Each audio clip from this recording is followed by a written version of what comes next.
슈퍼 다둥맘님 사연입니다. 엄마와 나 12부 무당집 도장 깨기. 안녕하세요 왓썸님 그리고 섭구님들. 우리 막둥이 모태 섭구가 요즘 막 기어다니기 시작하는데요. 속도가 붙어서 잡으러 다니느라 글 쓰는 것이 많이 힘들어진 다둥맘입니다.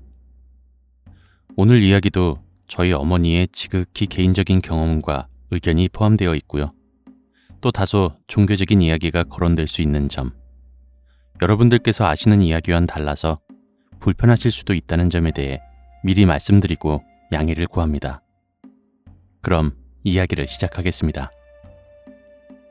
엄마를 만나기 전까지 혜선 스님은 크고 작은 사기와 사고가 많으셨다고 하셔. 크게 죽을 고비를 넘기는 일도 있었고 남에게 돈을 뺏기는 일도 다반사였다고 해. 엄마를 만나신 후에는 그런 일이 없도록 엄마가 많이 도와주시고 막아주셨지. 오늘은 그 일 중에 내게 말해주셨던 한 가지 일화를 이야기하려고 해. 매미가 많이 울어대던 여름날, 스님들이 절 공부를 마치고 해제하여 속세로 오면 지내는 집인 토굴에서 두 분이 아침 공양을 마치고서 차를 한 잔 마시며 담소를 나누시는데 혜선 스님의 전화가 울렸어. 전화를 하도 심각하게 하시기에 전화가 끊어진 후에 엄마가 물으셨지. 혜선 스님, 누구 전화이기에 그렇게 심각하신 겁니까? 아, 그게 제 업보입니다. 업보요? 그게... 스님, 실은 말입니다. 한숨을 크게 몰아쉬시더니 혜선 스님이 말씀을 이어가셨어. 엄마를 만나기 전에 누구를 찾아야 하는지 몰라 방황할 때 절에 찾아오는 한 보살님께서 용한 도인이 있다는 말을 들었으니 한번 같이 가보자고 했었대. 처음엔 그 말을 그냥 흘려들으셨는데 그 보살이 마주칠 때마다 혜선 스님을 잡고선 답을 못 찾아 답답하시지 않냐고, 정말 용하다고 하니 혼자 가긴 겁이 나고 한 번만 같이 찾아가 보는 게 어떻겠느냐고 설득해서 그 보살을 따라 못 이기는 척 도인을 찾아갔다고 해. 어느 동네의 후미진 골목에 뒷산을 끼고서 있는 허름한 집이었는데 신당이라고 차려놓은 것들이 여느 무당들과는 다르게 재단을 해두어서 조금 의아했었대. 수염이 중구난방으로 자란 양반이었는데 또 말은 청산유수처럼 그렇게 잘하더라는 거야. 그 도인이라는 양반의 말에 이상하게 홀려서는 혜선 스님이 찾고자 하는 사람을 신점을 통해 찾을 수 있다는 말에 돈도 엄청 뜯기고, 또 보살님은 신 받아야 하는 신줄인데 안 받아서 집안이 뒤집어진다는 말에 그 도인한테 내림굿까지 받았다는 거야. 그 도인은 돈을 받자마자 그 다음날로 종적을 감추었고 말이야. 그 보살님은 신을 받아서 집안이 잘 되고 탈이 없었으면 그나마 다행인데 그러지도 못했어. 신은 받았다고 했는데 뭐 불러지지도 않고 먹고 살기도 너무 힘들 뿐만 아니라 당집을 한번 엎었다가 집안의 우환만 더 겹쳐서 다시 당집을 차려야 했고, 다른 무속인들을 찾아가서 퇴손구술해도 안 되고, 돈만 뜯겨서는 빚만 많이 생겨 혜선 스님에게 죽고 싶다는 말만 한다고 했어. 아휴, 답답하네. 뭐해요? 얼른 안 일어나시고 앞장서십시오. 이야기를 다 듣던 엄마가 화를 버럭 내면서 일어나셨고, 얼떨결에 혜선 스님은 그 신도의 법당으로 엄마와 함께 가셨어. 가서 보니까 가관이었대. 신도 뭣도 아닌 것들이 잔뜩 차서는 조상줄에 저승 못 간 양반들이 줄줄이 굴비 엮어놓은 듯이 앉아있었고, 어디서부터 왔는지 모를 잡기들 역시 당집 안을 뛰어다니고 있더라는 거야. 보살님은 엄마를 보시더니 다가가진 못하고 쭈뼛쭈뼛 벽에 붙어서는 작은 소리로 말했지. 차라도 내드릴까요? 얼마나 시달리고 휘둘린 건지 온몸이 성한 곳 없이 있는 그 모습에 엄마는 한숨을 크게 뱉으셨어. 아이고 나 참 정말 기가 차서 원. 어떻게 이렇게 사셨어요? 이 밥이라도 제대로 드셨습니까? 스님, 정말 죽지 못해 삽니다. 아이고. 그 자리에 주저앉아서는 대성통곡을 하는 보살님을 보고선 엄마는 한참을 바라보시다가 먼저 다가가 손을 내밀어 꼭 잡아주셨어. 저도 신을 받아야 해서 받은 건지 이 정말 신인 건지 모르겠습니다. 귓가에서는 이리 해라 저리 해라 이 말들이 막 들리고 잠조차 편히 들 수가 없습니다. 눈만 뜨면 모든 것이 다 귀찮고 힘들고 내 몸이 아닌 것 같고 숨 쉬는 것도 힘들고 미친 사람처럼 길을 돌아다니는 경우도 있어서 가족들조차 돌아서 버렸습니다. 살아도 사는 게 아닙니다. 도와주세요, 스님. 제가 시키는 대로 하자는 대로 따라오셔야 합니다. 제 방식은 다른 무속인들과는 방법부터가 다르고 또 험하고 괴롭습니다. 아이고, 뭐든지 다 하겠습니다, 스님. 제발, 그저 제발 살게만 해주세요. 우는 보살님을 다독여주시곤 본격적으로 당집 정리에 들어가셨어. 자리에 앉아서 합장을 하시곤 기도를 올리며 부처님 쪽 사천왕님들과 금강신을 부르시고는 이 당집을 정리하려 하니 도와주십시오 청하시곤 당집의 우두머리로 있는 주장신을 불러앉혔어. 여기서부터는 좀 어려운 말들을 늘어놓으셔서 내 표현을 빌려 쉽게 설명하도록 할게. 왜 덩치 큰 오빠들이 있지. 그 오빠들을 불러 양옆에 끼고 서가지고는 너 좋게 말할 때 갈래 안 갈래 하고 처음에는 협박 반 회유 반으로 좋게 달래주신다고 하셔. 여기서 겁먹은 놈이 그냥 좋게 네 갈게요 하면 편히 올려보내주신대. 그런데 꼭 안 간다고 버티고 덤벼들면 그때부터는 미친놈은 매가 약이라고 두들겨 패서 신장 오빠들에게 강제로 묶어선 지옥불로 올려보낸다 하시더라고. 그렇게 하루 안에 당집을 다 정리해 주시고는 보살님에게 주변 정리를 하고 토굴로 오라고 하셨대. 그 후에 보살님하고 1년을 같이 살았지. 내가 엄청 재밌게 들으니까 엄마가 별걸 다 궁금해한다면서 머리를 툭 치셨어. 이야기를 듣다가 궁금한 점이 생겨서 내가 엄마한테 물었지. 뭐 당집 다 정리해 주셨으면 된 거지 왜 같이 사신 거예요? 무당일로 불려먹는 신줄이 아닌데 억지로 그 집에 조상기를 엮어놓았으니 그 몸 하나 어디 성한 곳이 있었겠니.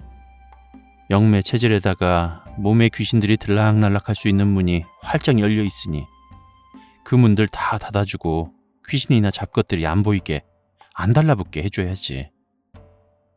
전생에 업장도 있기에 그 업도 풀어서 먹고 살 수 있도록 길을 열어줘야 했었어. 그래서 1년을 같이 산 거야.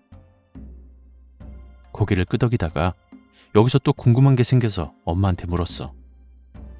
하루 안에 당집의 정리들이 그렇게 쉽게 가능한 건지, 그 우두머리라는 귀신만 잡으면 다 되는 거냐, 또 저승길에 보내는 거면 저승사자가 하는 일이 아니냐고 말이야. 주장신을 먼저 잡아서 보내면 나머지는 알아서 수월하게 따라가. 하루 안에 싹 다 합을 봐야 해. 그래야 몸주한테 더 이상 달라붙질 않지. 그리고 요거사, 저승사자님은 저승길 안내자 역할이시지.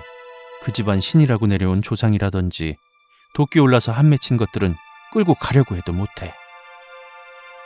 그 이후에 그 보살님의 당집을 접도록 도와주셨다는 말이 소문으로 퍼지게 되면서 당집을 접지도 못하고 힘들어하는 무당이나 신내림을 받기 싫어서 방도를 찾는 사람들이 물어서 엄마를 찾아왔다고 해.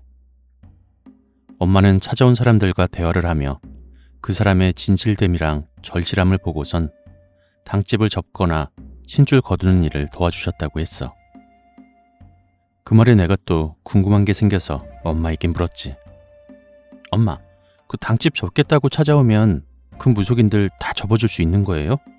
신내림 받기 싫어서 거부하는 사람들도요? 어떤 분이냐에 따라 달라. 속세 사람들 알아듣기 쉽게 설명하자면 불보살줄인지 천신줄인지 선신줄인지 조상줄인지를 봐야 하는데 마주보고 말을 하다 보면 그 사람에게 온 분이 어떤 분인지를 알 수가 있지. 천신? 선신? 그건 또 뭐예요? 왜 그런 걸 봐야 되는데요? 천신이나 선신인 경우에는 어릴 때 한 번은 죽었다가 살아나거든.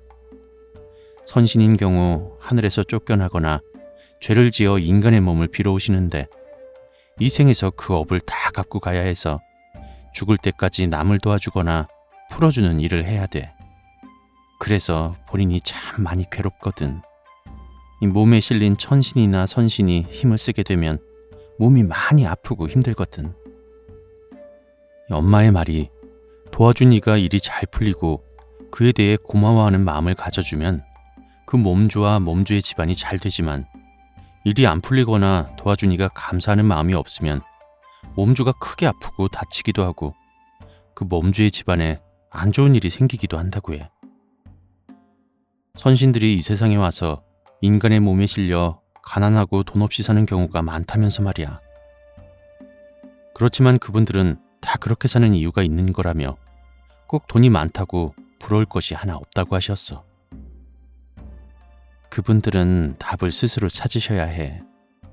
답답한 마음이야 위로하고 들어줄 수는 있어도 엄마가 거두어드릴 수도 도와줄 수도 없어요. 이 불보살줄인 경우도 설명을 다 해주셨는데 전생이나 현생에 스님과의 인연이 있고 어릴 때 흰 코끼리나 사자를 타고 다니는 그런 꿈을 자주 꾼다고 해. 부처님들과 여러 보살님들이 차례로 내려오시고 주변에 머물기 때문에 누굴 도와준다기보다 이 생에서 수행을 하고 깨달음에 정진하여 열반에 오르는 것이 목적이라 자신과 같이 이 길을 가는 자들을 이끌어 주신다고도 하셨어. 부처님의 그르신 걸 받아들이고 이 정진의 길로 들어서면 속세에 인연이 있다 하더라도 일반 사람들처럼 연을 맺어 부부로 살 수도 없고 가족과의 인연도 끊어진단다. 그런 불보살이신 분들이 전 세계에 23분이 계신단다. 마지막은 조상줄이 있는데 말 그대로 그 집 조상이 신줄이 있는 후손에게 신이라는 명패를 들고 내려오는 경우를 말한다 하셨어.